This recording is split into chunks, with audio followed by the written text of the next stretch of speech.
যতক্ষণ পর্যন্ত আমাদের আন্দোলন পূরণ না হবে ততক্ষণ পর্যন্ত আমরা রাজপথ ছাড়বো না। আমরা বাসায় চলে যাব না। আমরা বিজয় নিয়ে বাসায় ফিরতে চাই। কেন 6 লাখ স্টুডেন্ট ফেল করলো?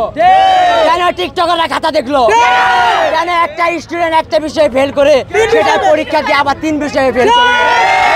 কেন শিক্ষক খাতা না দেখে 7, 8 এর স্টুডেন্টরা খাতা দেখবে? বান্ডেল থাকলে প্রতি সেনমানিতে টাকা বাঁচবে। বিকাশ সেনমানি বান্ডেল কিনে জিতুন প্রতি লেনদেনে। আমরা শিক্ষা মন্ত্রণালয় যেখানে আমাদের দাবি পূরণ হবে আমরা সেখানে অবস্থান করব। এন্ড যতক্ষণ পর্যন্ত আমাদের দাবি পূরণ না হবে আমরা ততক্ষণ পর্যন্ত রাজপথ ছাড়বো না এবং আমরা অতি শীঘ্রই ঢাকা টু লং মার্চের আন্দোলনের ঘোষণা করব। যতক্ষণ পর্যন্ত আমাদের আন্দোলন পূরণ না হবে ততক্ষণ পর্যন্ত আমরা রাজপথ ছাড়বো না। আমরা বাসায় চলে যাব না। আমরা বিজয় নিয়ে বাসায় ফিরতে চাই। কেন 6 লাখ স্টুডেন্ট ফেল করলো? কেন টিকটকাররা খাতা দেখলো? কেন একটা স্টুডেন্ট একটা বিষয়ে ফেল করে সেটা পরীক্ষা দিয়ে আবার 3 বিষয়ে ফেল করে? কেন শিক্ষক খাতা না দেখে 7, 8 এর স্টুডেন্টরা খাতা দেখবে?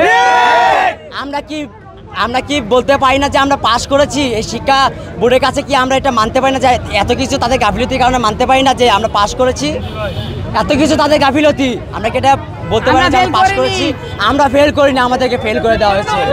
আমরা বৈষম্য শিকার।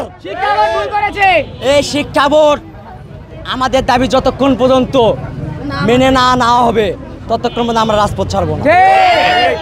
এবং আমরা আর একটু পর শিক্ষা মন্ত্রণালয় থেকে রওনা হব এবং আমরা আগামীকালে বা পরশু দিনের ভিত্তিতে আমরা বা আগামীকালে আমরা ঢাকা টু লং মার্চের আন্দোলনের ঘোষণা করব। জি জি হ্যাঁ, আমরা প্রয়োজনীয় পদক্ষেপ নেব এবং আমরা ভিতরে 4 জন গেছিলাম, হ্যাঁ, এবং তারা আমাদেরকে জানাইছে, আমরা শুনছি, তারা বলছে তোমরা তাদের সাথে ডিসকাস করো, কিন্তু আমরা রাজপথ ছাড়তে চাচ্ছি না যতক্ষণ পর্যন্ত আমাদের আন্দোলন না মানা।